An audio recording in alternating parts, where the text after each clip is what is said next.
Welcome everyone to this important video. In this video, we are going to focus on the macro outlook of 2025.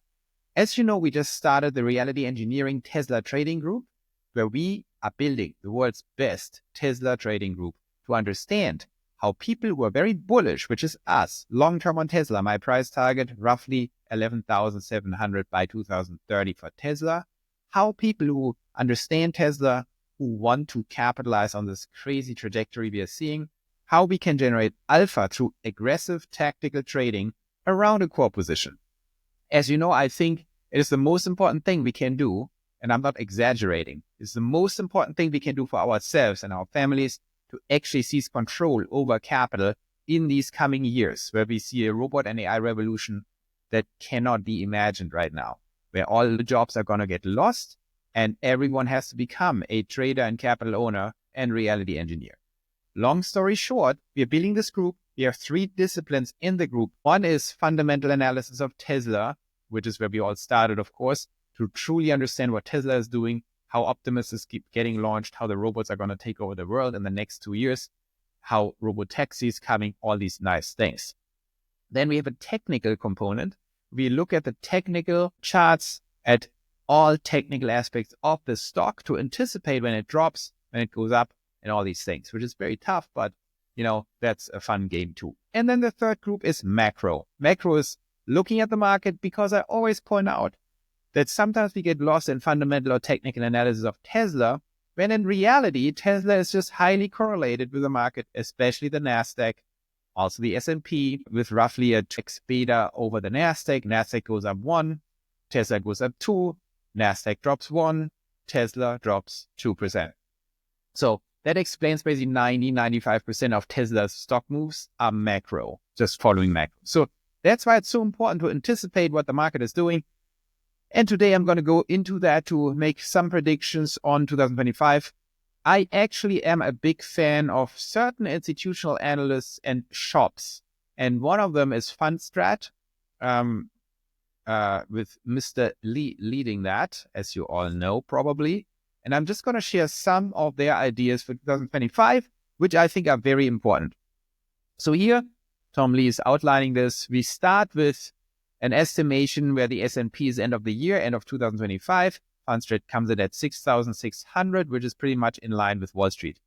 But, that doesn't tell us much. It tells us, okay, it's 10% higher than it is now, but we need to get much more sophisticated. So they have this, fun little meme here. This guy's a little nervous. Why? Because we had 2 back-to-back years, 2023, 2024, with significant returns on the stock market to over 20%, 2 consecutive years. So if you have that, of course, the beginner perspective would be, I'm very scared. If it went up 20%, the entire stock market year after year, I'm sure it's going to drop now, right? Well, it's not that simple. Here's a quick summary of what Fundstrat believes, and I think there might be more right than wrong on that. They believe we are actually in the first half here in a very bullish environment with Trump being inaugurated. Everyone knows Trump is going to be great for the economy. Elon is taking over. So they believe we actually see a continuation of the uptrend in first half, going to roughly 7,000 by mid of the year. So that would be very bullish. That means any kind of retracements and retractions on Tesla stock will be more limited.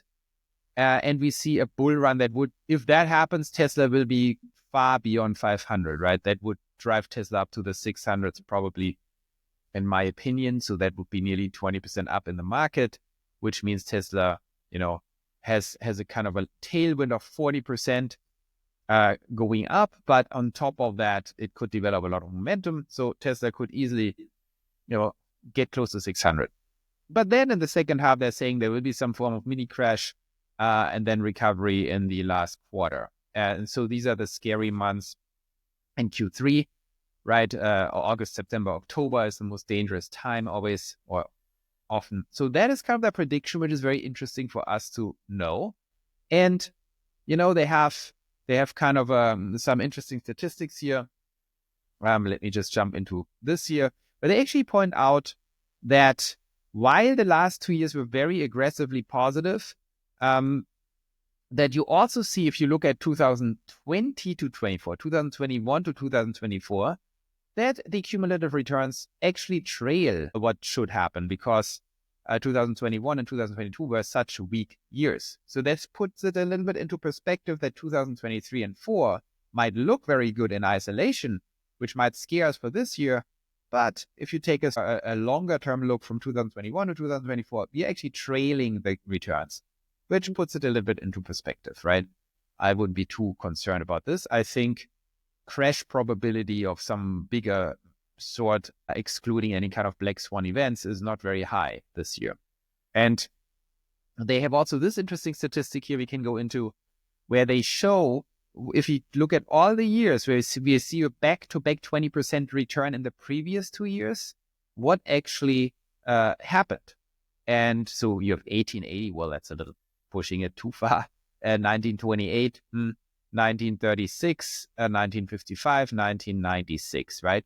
These are the instances where you had back-to-back 20% returns in the previous 2 years. And what you see here in 1880, it kept going on and then dropped in second half. 28, it went up tremendously. Well, then you had a big problem, right? In the second half, same for 1936, same for 1955.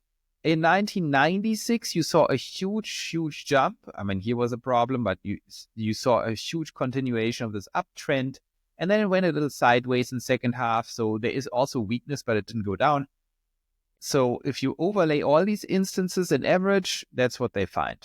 I mean, that doesn't mean it happens again, but it gives you some good sense what's going on here and why Fundstrat believes that we will see a strong first half of 2025 and that we will see problems in the second half. The question, of course, is for us, timing matters tremendously, right?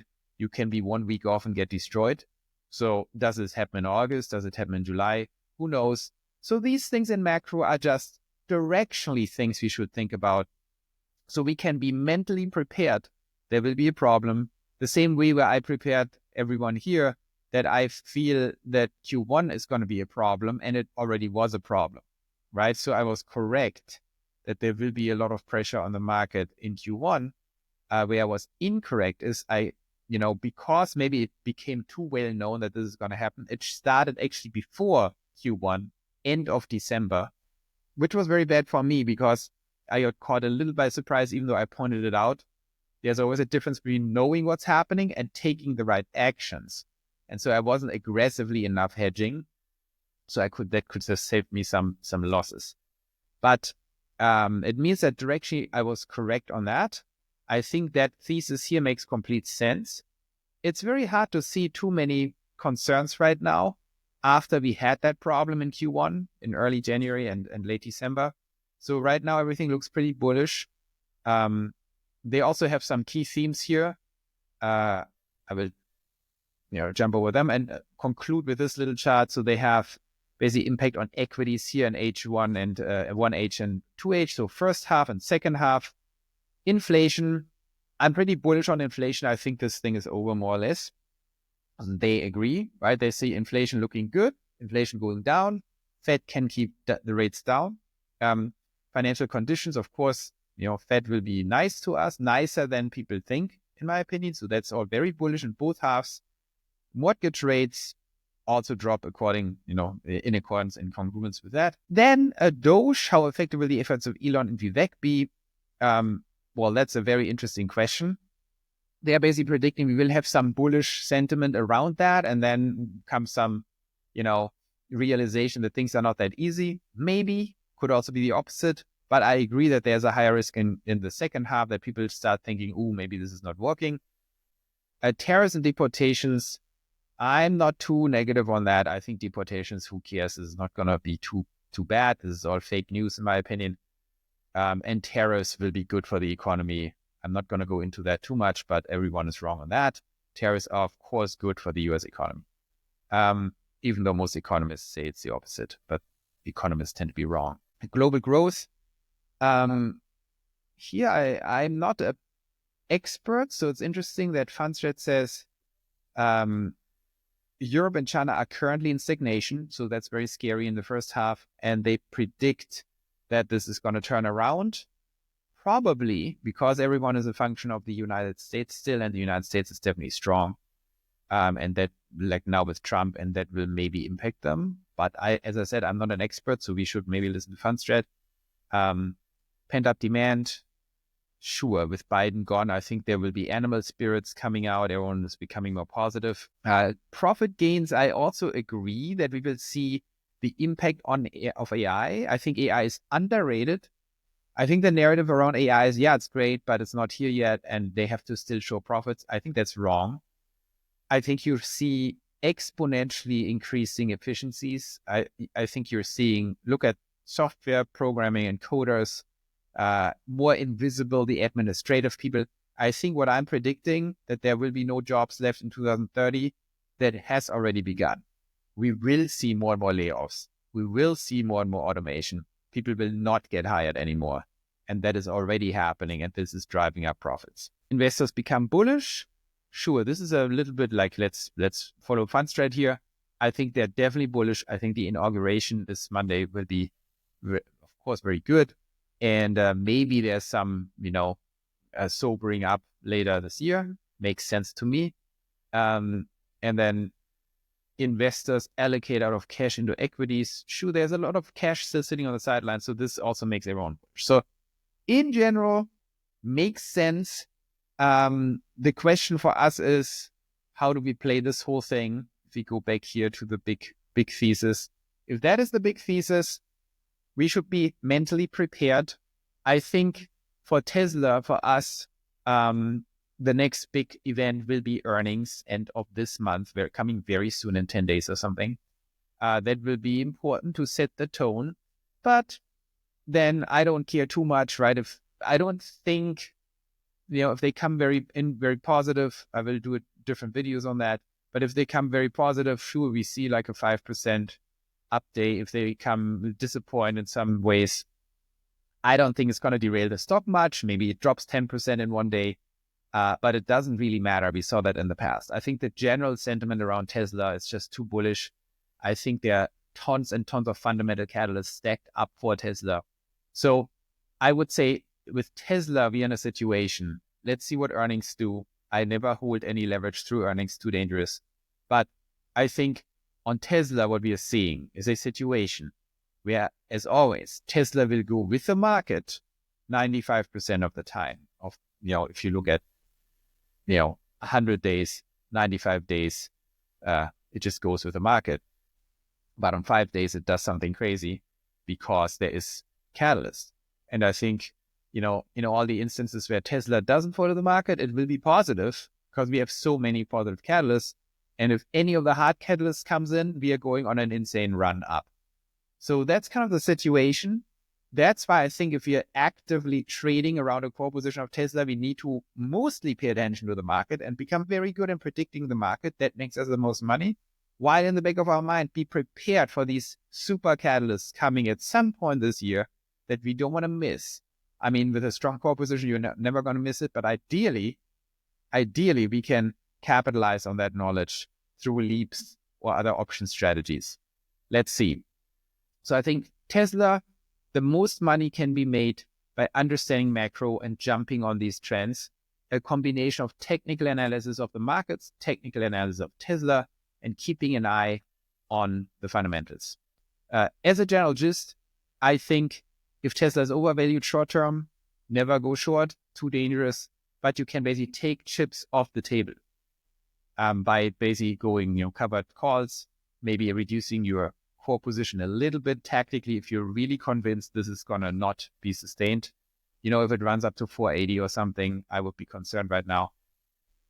But you can never go short or take any risk because at any moment in time, there can be fundamental catalysts that drive Tesla to 600 or even 1,000. Best bet is ride the waves, understand macro. This is how we trade. If you get really concerned, take chips off the table, never go short, too dangerous. Let's see what happens. So I will keep you guys updated on macro. You can always join the group on X, also give your input.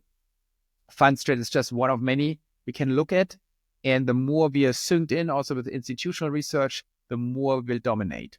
So see you very soon.